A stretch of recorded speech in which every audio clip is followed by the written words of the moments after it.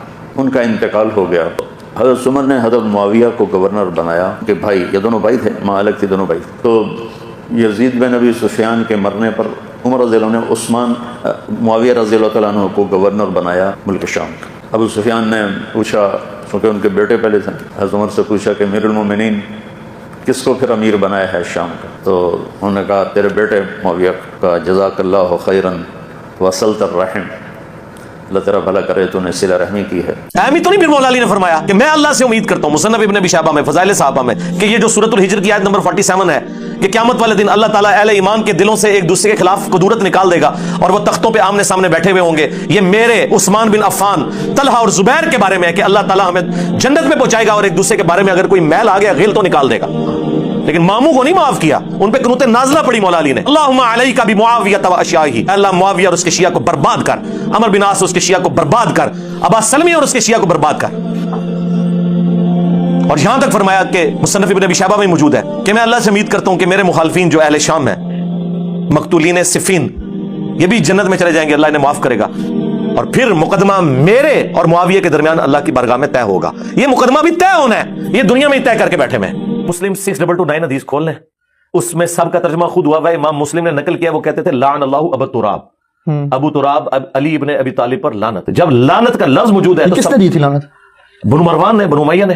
تو بنو مروان ذمہ دار ہوا نا، تو یہاں پہ معاویہ نہیں، وہ حضرت معاویہ والی لعنت سے حدیثیں ہیں. بات یہ ہے کہ پہلے تو یہ مقدمہ مانے نا، جو انہوں نے پبلک کو جھوٹ کیا ہوا تھا مشہور کہ بنو امیہ کے دور میں حضرت علی پہ لعنت نہیں ہوتی تھی، یہ سب کا مطلب جو ہے تنقید ہے، لعنت نہیں ہے. تو ہم نے نہیں، تو میں نے لعنت کا لفظ بتا دیا نا. پہلے تو یہ معافی مانگے نا کہ انہوں نے صدیوں سے جھوٹ بولا ہے. امام مسلم لکھ کے گئے تھے، اگلی بات بھی ہم کریں گے. میں نے 10 حدیثیں مسلم شریف سے، بخاری شریف سے، ابو داؤد سے، سنن نسائی الکبریٰ سے، المستدرک الحاکم سے نقل کی ہیں کہ حضرت معاویہ کے دور میں بھی یہ سب و شتم ہوتا تھا، ان کی موجودگی میں بھی ہوا ہے. اب تو یہ مان گئے، یہ کہتے ہیں مغیرہ ابن شعبہ رضی اللہ تعالیٰ عنہ نے کیا ہے، لیکن حضرت معاویہ نے نہیں کیا، ان کے سامنے ہوا ہے. ہم کہتے ہیں روکا کیوں نہیں؟ یہ پورے کا پورا سسٹم یہ سب کو پتا ہے، اور اہل سنت تو نقل کرتے آئے ہیں. یہ جلال الدین سیوطی کو اتنا کوٹ کرتے ہیں، اس نے خود تاریخ الخلفاء میں یہ بات لکھی ہے کہ یہ سب کچھ ہوتا تھا، عمر بن عبدالعزیز نے ختم کروایا. یہ سب کا ترجمہ، یہ جو کہتے ہیں ہم تنقید کرتے ہیں، ہم تو اس سے آگے جا چکے ہیں. سب کو چھوڑ دیں، لعن اللہ ابو تراب موجود ہے، ابو تراب پر لعنت نعوذ باللہ. تو سب کا ترجمہ میں ہلکا کرتا رہا ہوں، گالی میں اس میں بھی رجوع کرتا ہوں. گالیاں نہیں دیتے تھے، لعنتیں بھیجتے تھے. ہم کہتے ہیں جنہوں نے اہل بیت پہ لعنت بھیجی ہے نا، ان پہ اللہ کی لعنت، اللہ کے فرشتوں کی لعنت، تمام لعنت کرنے والوں کی لعنت، اور ان کے دفاع کرنے والوں پہ بھی لعنت. ان کا حشر بھی ان کے ساتھ ہو، اور ہمارا حشر خلفائے راشدین اور آل البیت کے ساتھ ہو. میں جنرل سٹیٹمنٹ دیتا ہوں، جسے فٹ اسے گفٹ. جی تو ناظرین، آج کی ویڈیو آپ کو کیسی لگی؟ امید کرتا ہوں آج کی ویڈیو آپ نے خوب انجوائے کی ہوگی. مزید اس طرح کی ویڈیو دیکھنے کے لیے میرا جو چینل ہے خرم ٹیک 2.0، اس کو لازمی سبسکرائب کر دیں تاکہ اس طرح کی مزید ویڈیو آپ کو ایزیلی رسیو ہو. اس کے آج کے لیے اتنا کافی دیں. اپنے ہوسٹ خرم راہ کو اجازت، ملتے ہیں نیکسٹ ویڈیو. اپنا خاص خیال رکھیے گا. اللہ حافظ.